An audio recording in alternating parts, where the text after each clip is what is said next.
अस्सलाम वालेकुम प्यारे तुलबा, आपकी उर्दू जमायत शशम।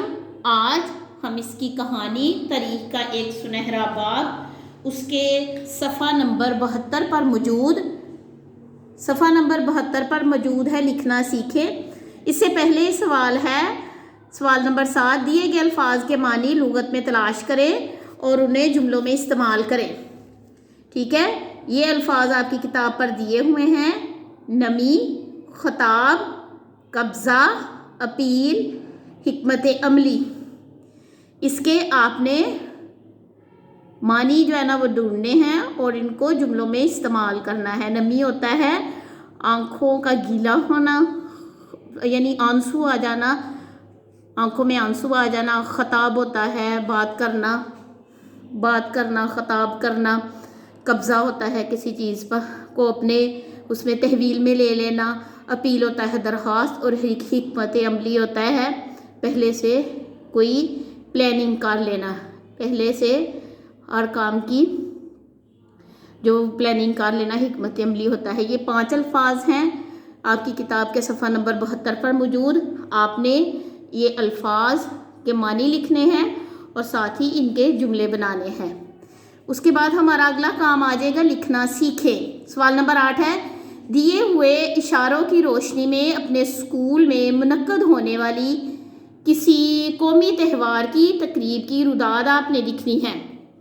ठीक है, आपने कौमी त्यौहार की रुदाद आपने लिखनी है।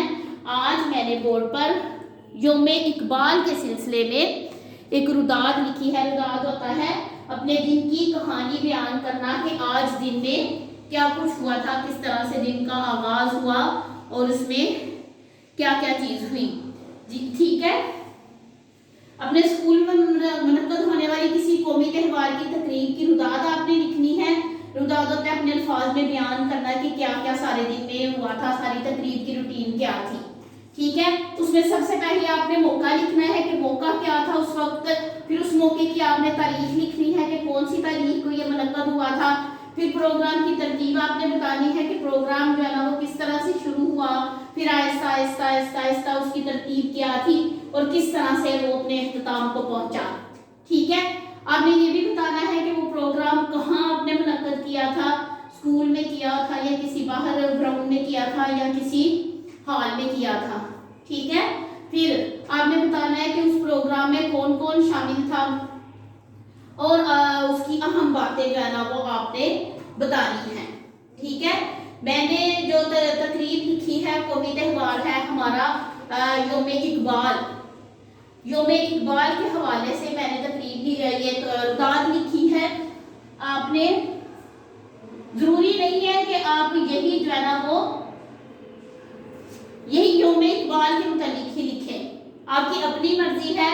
आप 14 अगस्त के बारे में लिख सकते हैं, आप 25 दिसंबर कायद-ए-आज़म की जो ये पैदाइश है उसके मुतालिक लिख सकते हैं।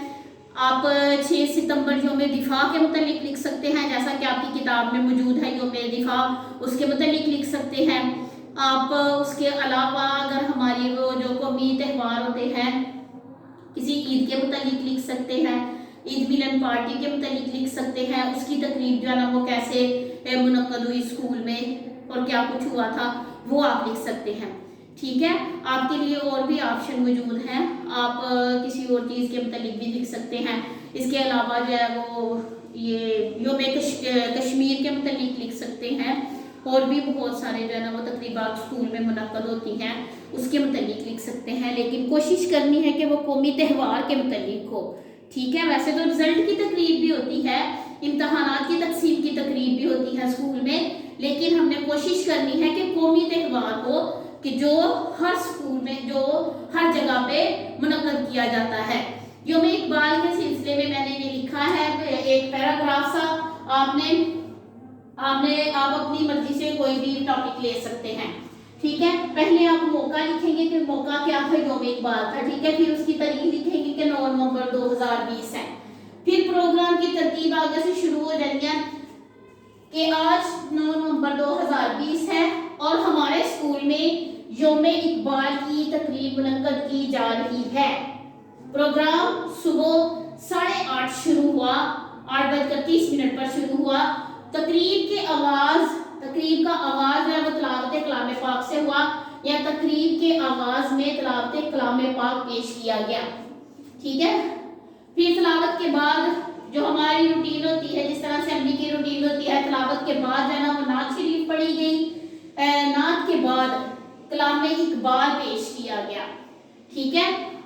اس کے ساتھ آپ کلاس بھی لکھ سکتے ہیں کہ تلاوت کلام پاک کون سی جماعت کے کس طالب علم نے کی تھی، وہ بھی لکھ سکتے ہیں. تلاوت کے بعد جو نعت شریف ہے وہ کس طالب علم نے پڑھی تھی اور اس کا نام کیا تھا، وہ کس جماعت سے تھا وہ بچہ.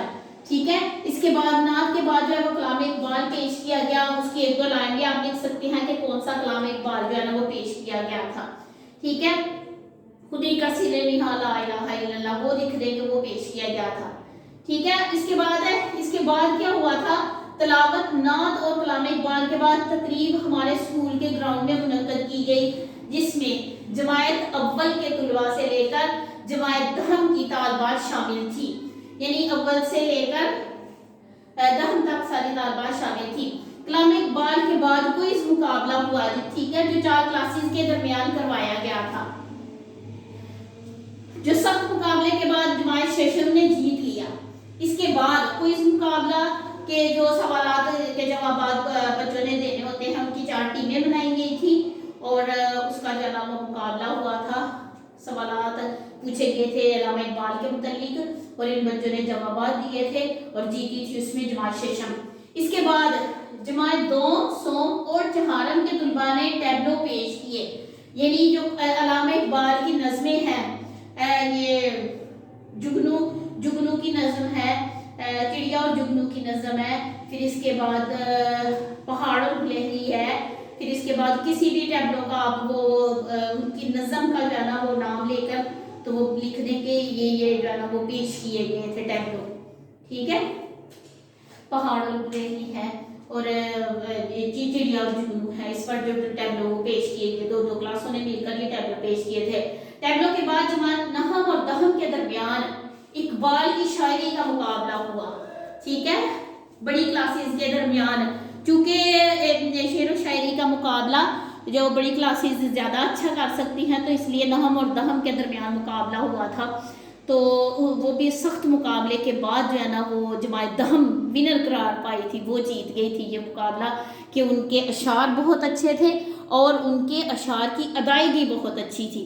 پھر کیا ہوا تھا کہ تقریب کے آخر میں قومی ترانہ پھر گایا گیا اور تقریباً 1:30 بجے یہ تقریب اپنے اختتام کو پہنچی.